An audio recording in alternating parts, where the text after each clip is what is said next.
Hello, everyone.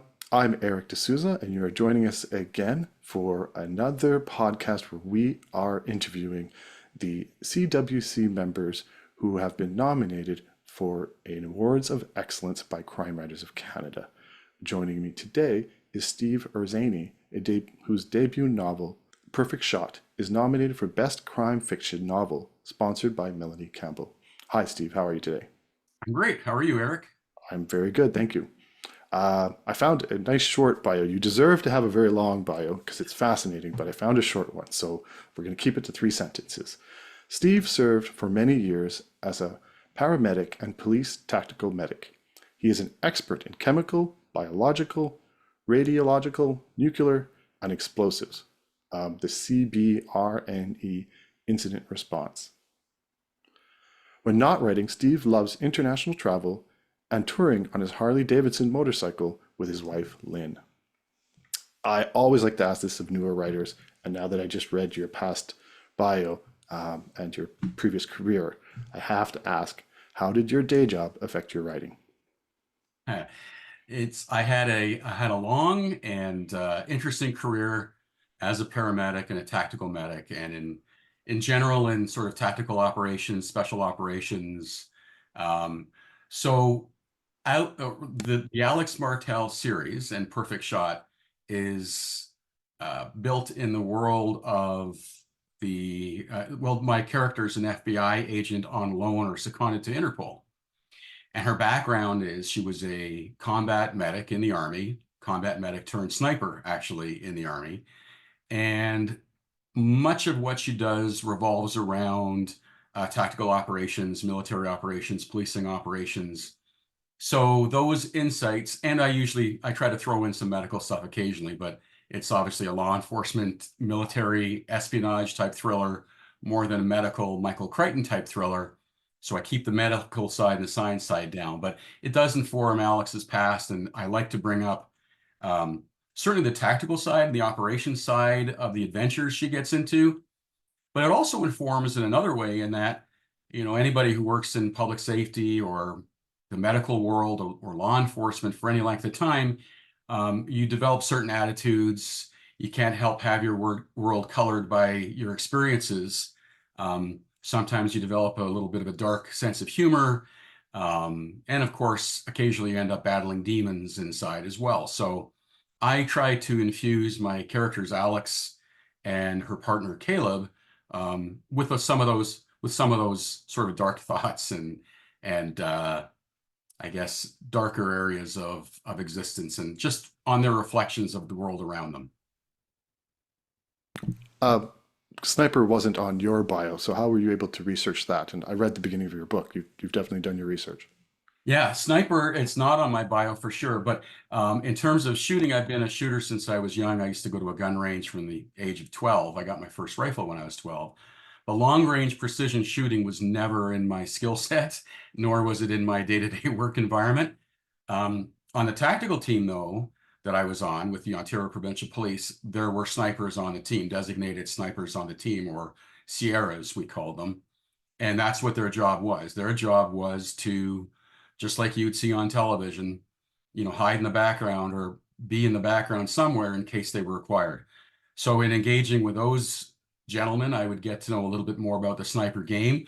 But also when I was writing the story of Alex Martell, I dove deep into the research and was able to partner up with a gentleman from Canadian Special Forces who took me out on a range and gave me it was a private range, and he gave me some private instruction and mentoring in long range precision shooting, the sort of art and science of being a sniper. So that was a lot of fun, actually. Good part of the, and of course I was shooting at static targets. I wasn't, we're not aiming for bad guys anywhere. So just want to clear that up.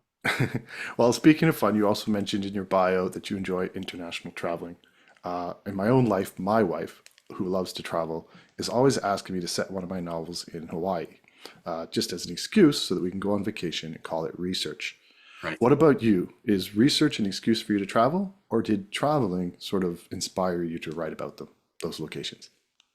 Both really. I mean, I haven't I love traveling internationally. For many years, I didn't have a chance to do that. And of course, during the pandemic, I didn't have a chance to do that. But I've always been someone who loves watching the Rick Steves travel series or anything that involves travel anywhere in the world. I love whether it's food or wine or beaches. I love the idea of travel. And writing became an excuse, I guess, to get me out there more to do some international travel. The other thing is our daughter is in her, I guess she's 31 now, and we have been fueling her travel bug for many years. Oh, well, she does it all on her own now, but even back in her university days, my wife and I would live vicariously through her as she jaunted all over Europe and Australia and wherever else. So now she lives abroad in London. So it makes it a little easier for us to pop overseas and visit and then jet off to somewhere in Europe as well. But it's very much, the book started as an international thriller, and the research was done mostly online. Again, pandemic era. Perfect Shot was written during the pandemic primarily. Um, so the research was done online. Thank goodness for Google Maps and Google Street View and Google Earth. But then it also gave a nice excuse to travel across Europe to do the research because, of course, the book takes place in a number of locales across Europe. There's parts of Turkey, so the only two places we didn't get to, unfortunately, were in Turkey and Moscow in the story. But aside from that, the book takes place in Paris and London and some other environs in the Netherlands. So it was an excuse to travel. But like your wife, my next book coming out, the last book I researched is called Out in the Cold, and much of it takes place in Helsinki. And as lovely as Helsinki is, it was beautiful and I enjoyed it very much. My wife and I went last spring. Like your wife, my wife has now demanded that she dictate where the books are set. So I think she'd agree with yours on the Hawaii and, Mayan Riviera concept. That's good. Maybe they can travel together, or we could all go one day. That's right. One thing I discovered on your website, I was completely blown away by the testimonials that you've been able to gather for Perfect Shot, especially for a first-time author or a debut author, including that of like Robert Degoni and Mark Greaney.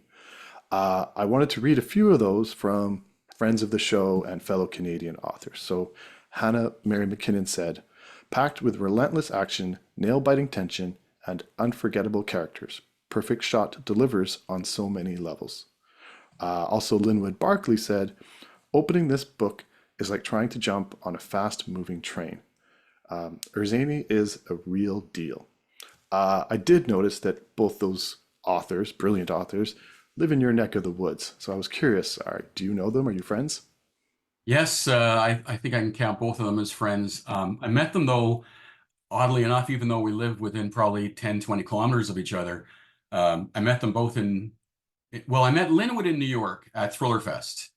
Hannah, I probably cold emailed one day and just said, "Hey, I live in your area. Can we chat writing sometime?" So that's probably the truth of that. But Hannah and I have become good friends since then. And as I was saying to you when we were kind of sitting in the green room before we started recording, we pick each other's brains about writing. But I'm happy to say I help suggest her when Hannah has a question about how to kill someone or maim them in one of her books. Quite often, I'm proud to say she'll turn to me. So I'm not sure that's something to be proud of, but it's a fun fact. But Linwood I met in New York, such a gracious guy, very happy and willing to talk writing and to share his experiences as a writer and really to, offer advice to a new writer like myself. So they were both terrific. Their quotes and other quotes often refer to the tension, or not the action that's like relentless, but also the beginning. Quite a few people said the action starts right from the beginning. So I have to admit my curiosity got the better of me. I'll admit I don't have time right now as I'm interviewing everybody to read your book, but I can cheat, and everybody can cheat by go visiting Amazon and reading the beginning first chapters that you put on. And they're absolutely right. It's very intensive, and it's hard to do. I kind of reminded me of like James Bond, but it's James Bond with characters you don't know yet. So why did you decide to just start with, on the grassy knoll ready to shoot? Well, absolutely. And then the hint is in the name of the genre, I guess. It's supposed to be a thriller. And, a couple of some advice I've received over the years, you can get all kinds of advice, but probably among the better pieces of advice I have taken on board was that, set your story up right from the beginning. Obviously, you want to hook your reader right from the beginning, but it's a thriller. And two things I wanted to establish right away. One was who the character is, who the main character is. And the best way to know who Alexander, Special Agent Alexander Martel, aka Alex, is by seeing her in her environment right at the beginning of the story, right off the hop. So when I started to write Perfect Shot, I just pictured Alex being a sniper, Alex in a ghillie suit, which is that camouflage suit that snipers wear, Alex in a ghillie suit, lying on a forest floor, a damp forest floor, looking through the barrel, looking down the barrel through her scope of the rifle, but not knowing what she was looking at or why she was there. And it was that image that came to me. It's like two things happened. One, I wanted to show people who this person was right away.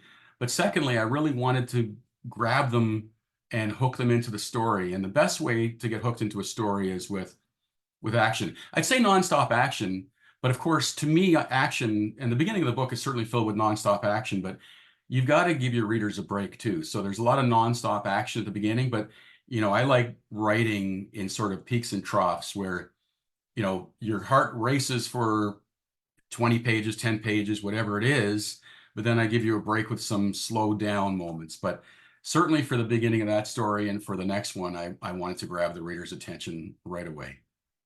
Well, you definitely did that, and I would dare anyone listening to do what I did. Go read the beginning for free, and I dare you not to read the rest of it, because I'm betting they will.